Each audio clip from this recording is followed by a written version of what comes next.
네, 12월 19일 멤버십 번개 라이브 시작하도록 하겠습니다. 그래도 비트코인이 참 다행스럽게도 급락 이후에 곧장 반등세를 확인해 주면서 지금 43,000달러 지지 테스트를 진행을 하고 있습니다. 아직까지는 이게 진짜 온전한 반등인지에 대해서 확정적으로 판단하기 좀 어려울 것 같아요. 일단 반가운 모습이긴 한데 이게 지금 44,500달러 부근의 저항이 워낙 강력하기 때문에 이걸 한 번에 뚫어낼 만한 한 방에 뚫어낼 만한 뭔가 재료가 긍정적인 재료, 지금 단계에서는 현물 ETF 이슈밖에 없겠죠. 그래서 뭔가 긍정적인 재료가 등장을 해주면, 그러니까 승인은 뭐 한 1월 10일 전후로 나더라도 연내 이 12월 이제 말일까지 해서 연내 안에 조금 더 긍정적인 펌핑 가능한 재료들, 호재성 소식들이 더해진다라면 이번에는 44,500달러 강력한 저항을 오버헤드 저항 뚫어내고 48,000달러까지도 나아가는 상황 생각해 볼 수가 있을 것 같고, 그게 아니라면 이제 4만 달러에서 44,000달러까지 이 박스권 횡보가 지속될 수 있는 상황, 언제까지? 비트코인 현물 ETF 승인 소식이 나올 때까지. 그런데 만약이라도 현물 ETF가 1월 10일 전후로 지금 시장에서 기대를 하고 있잖아요. 블룸버그가 90% 확률로 얘기를 하고 있는데, 그게 만약에 꽉 날 경우에 그 시점에 다시 한번 연기가 된다라면 그때는 실망 매물 때문에 그게 쏟아지면서 가격 급락 가능성이 있습니다. 그래서 굉장히 예민한 연말 연시가 될 수도 있을 텐데, 어쨌든 그럼에도 불구하고 지금 단계에서는 긍정적인 흐름이 포착되고 있다, 이렇게 좀 바라보시면 좋을 것 같습니다. 추가 호텔을 할 경우에 우리가 늘 지금 제발 가지마 가지마 가지마 하고 외치고 있는 게 50일 단순이동 평균이 자리한 38,000달러 부근인데, 뭐 여기까지는 좀 안 갔으면 좋겠고, 지금 일단 4만 달러 초반까지 찍고 43,000달러 위로 한 방에 지금 단숨에 올라서 준 상황이기 때문에 조금 더 긍정적인 메타가 그래도 조금은 더 짙게 깔려있지 않나, 뭐 그런 생각이 좀 들기도 합니다. 젤레 같은 경우에는 비트코인이 여전히 2020년 11월 이 프랙탈을 포기하지 않고 있다. 그러니까 강세 프랙탈의 반복성을 얘기하고 있는 거죠. 비슷한 패턴이 이어진다라면 연말 즈음에 48,000달러 돌파가 예상이 된다. 뭐 비슷한 얘기를 지금 하고 있어요. 그래서 좀 이렇게 좀 됐으면 좋겠다.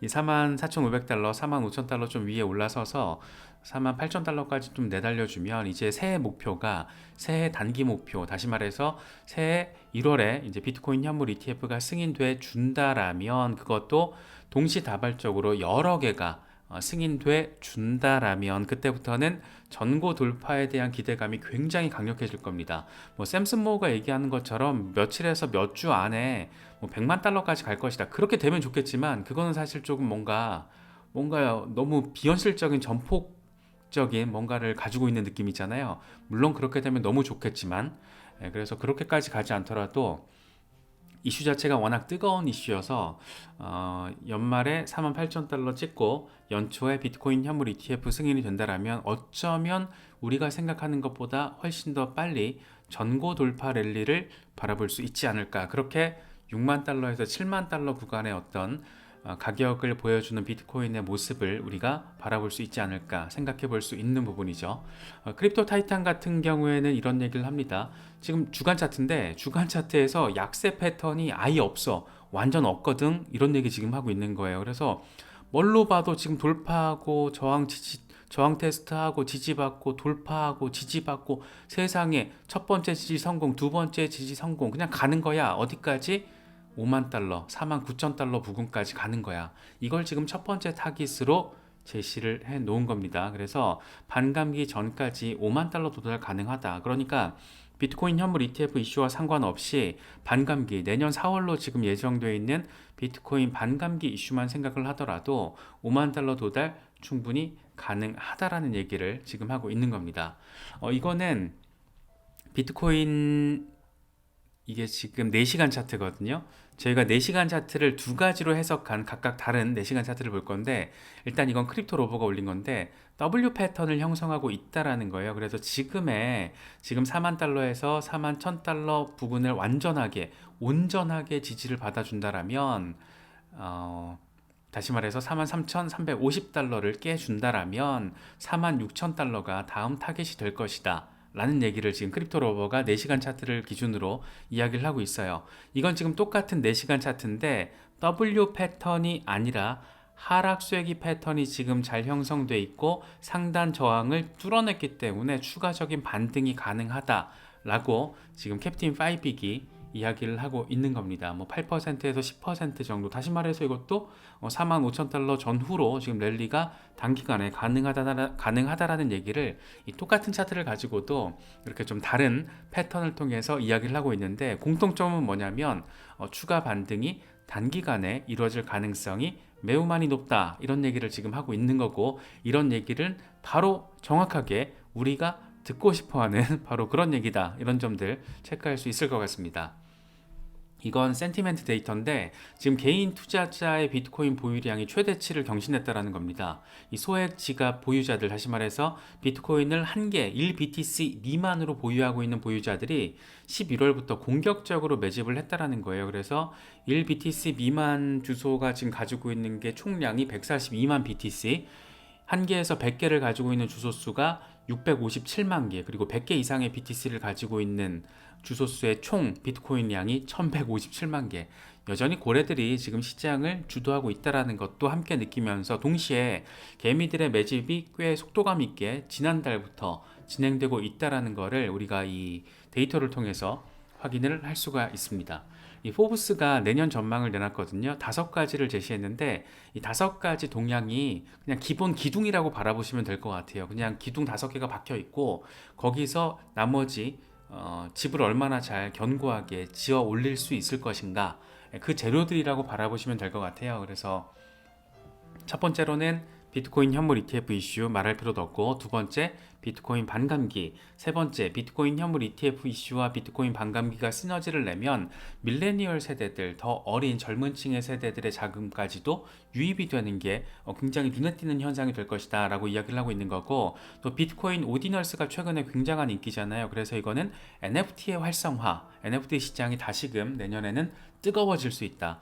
아마 기억하시는 분들은 기억하실 거예요. 2021년 강세장 때 NFT 시장이 얼마나 뜨거웠는지 아마 기억을 하실 겁니다. 그때의 재현 상황들을 우리가 한 번 더 바라볼 수 있지 않을까 하는 기대감을 안기는 포인트로 바라볼 수 있을 것 같아요. 그리고 또 한 가지가 재생 에너지를 활용한 채굴. 이건 이제 뭐 테슬라를 비롯해서 비트코인의 어떤 환경 친화적인 부분이 함량에 미치지 못한다라고 이제 공격하는 분야에 있어서 조금 더 방어 논리가 될 수 있는 그런 상황들, 지금 뭐 이런 거 많잖아요. 석탄 에너지를 활용해서, 원자력 에너지를 활용해서 비트코인을 채굴하겠다, 이런 이슈들이 굉장히 많기 때문에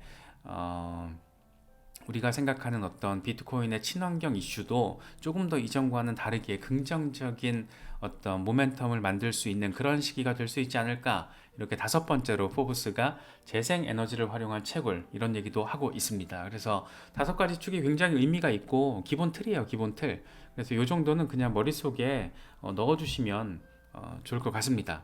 어쨌든 비트코인 지금 흐름에 있어서 가장 직접적으로 긍정적인 재료로서 역할을 해주는 것은 단연 비트코인 현물 ETF 이슈입니다. 관건은 내년 1월 10일 전후로 정말 블룸버그의 예측처럼 90%의 확률로 승인이 될 것인가, 이게 관건인데, 지금 현재 SEC와 기관들, 신청 기관들의 입장차를 보이고 있는 핵심 요인은, SEC 같은 경우에는 ETF를 환매하거나 추가로 ETF를 발행할 때 그거를 현물로 하는 게 아니고 현금으로 하라는 거예요. 그래서 금융기관이 비트코인 현물로 거래를 하게 되면 비트코인 가격 변동성에 노출될 수 있기 때문에 그렇게 하면 안 돼. 그러니까 현금으로 해. 이게 지금 SEC의 주장이었고, 신청기관들은 현물로 해야지. 아니, 금 ETF도 그렇고 현물로 이게 거래가 돼야지 빠르고 효율성 있게 할 수 있는 건데, 웬 개소리야, 이렇게 지금 맞짱 뜨고 있다가 이번에 아주 의미 있는 변화 포인트가 마련이 됐습니다. 블랙록과 아크 21 쉐어스의 어떤 전폭적인 변화, 수정안이 업데이트가 됐는데 SEC가 요구하는 사항을 전격적으로 반영하기로 한 거예요. 다시 말해서 현물로 거래하는 게 아니고 현금으로 하겠다라는 입장을 이번에 수정안 업데이트를 통해서 명백히 한 겁니다. 일단 블랙록은 이런 얘기를 해요. 신탁은 4만 개 블록에 대한 주식을 발행하고 상환한다. 이들의 거래는 현금 대가로 진행을 하겠다. 그런데 만약에 나스닥이 ETF를 비트코인에 대해서 현물 주식을 생성을 하고 상환 가능하게 승인을 받게 된다라면 if죠. 만약 이렇게 된다라면 비트코인 현물 거래도 가능하다. 그러니까 기본적으로는 현금 거래로 하는데 나스닥의 승인 여부에 따라서 현물 거래도 가능하게끔, 그러니까 SEC 입장에서는 이게 다 SEC가 승인을 하는 거니까 SEC만 오케이를 해주면 오케이, 기본적으로는 현금 거래 오케이, 그렇게 하겠다. 그런데 만약에 나스닥 거래 주체에 대해서 현물 거래를 허락한다라면 그렇게도 할 수 있다. 그러니까 짬뽕을 해버린 거죠. 지금 짜장면과 짬뽕을 같은 그릇에 넣어서 두 가지 다 할 수 있는데 이거의 최종 결정 권한은 SEC 니네들한테 있지. 이렇게 지금 공을 던진 겁니다. 여기서는 이제 SEC가 이거를 거절할 명분이 없는 거죠. 왜냐하면 기본적으로 SEC가 요구하는 사항을 블랙록이 받아들이겠다고 지금 오케이를 한 거고, 이 나스닥 이슈는 이거는 그냥 SEC가 노를 해도 되는 거고 예스를 하면 좋은 거고 뭐 이런 상황이기 때문에 블랙록으로서는 굉장히 전폭적으로 꽤 영리하게 SEC 요구 사항을 자신들이 원하는 부분까지 살짝 깔아 놓으면서 SEC 요구사항을 전폭적으로 반영한 수정안을 업데이트를 한 거다라고 지금 정리가 가능한 겁니다. 그리고 21 셜스, 21 아크 21 셜스 같은 경우에도 똑같은 내용으로 지금 업데이트가 됐어요. 그래서 야 진짜 1월 10일 전후로 1월 9일 아니면 10일이겠죠. 그때 정말 다른 건 몰라도 블랙록과 아크 21 셜스의 비트코인 현물 ETF는 출시되는 거 아니야? 뭐 이렇게 지금 생각해 볼 수 있는 상황이 된 거예요. 그래서 지금 흥미롭게 상황이 진행되고 있는데 이번에 포춘 크립토가 포춘이 SAC를 좀 조졌더라고요.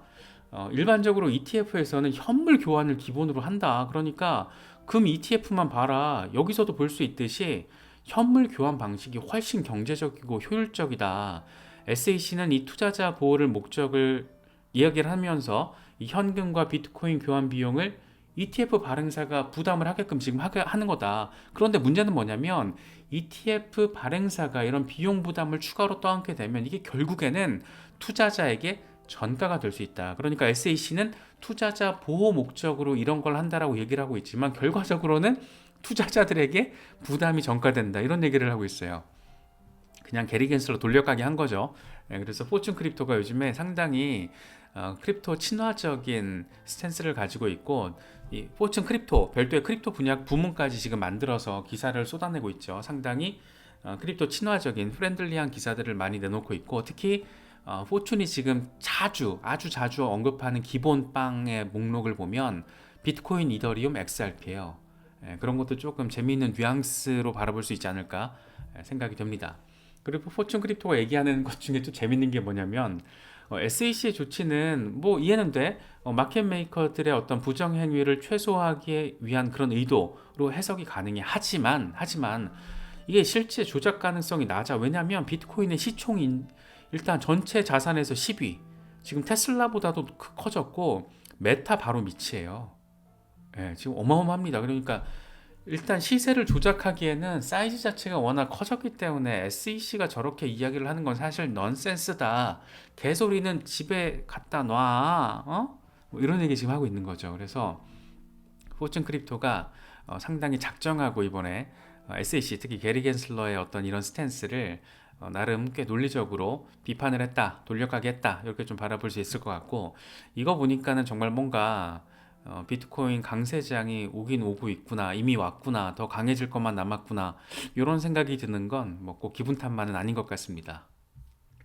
네, 그레이스케일의 CEO 마이클 소넨샤인 뭐 이 양반도 지금 GBTC를 비트코인 현물 ETF로 전환시키기 위해서 아주 그냥 개고생하고 있죠. 특히 지금 SEC의 스탠스가 조금 더 완화적으로 바뀌는 데 있어서 결정적인 역할을 했잖아요. 그레이스케일이 SEC를 상대로 소송을 내면서 이때 그레이스케일이 승소를 하면서 지금 상황이 이렇게까지 반전이 나와준 건데 어쨌든 이 양반이 이런 얘기 합니다. 현물 ETF가 만약에 승인이 되면 업계에 30조 달러 시장이 열리게 될 것이다. 현물 ETF 승인을 통해서 제한된 개인들의 투자가 허용될 것이다. 어쨌든 긍정적인 부분이 더 많고 정식으로 제도권 안으로 완벽하게 지금 들어오는 계기가 되는 것이기 때문에 비트코인 전체 역사를 통틀어서도 상당히 의미 있는 한 방이 될 수밖에 없다. 이렇게 평가를 하기에 충분할 것 같습니다.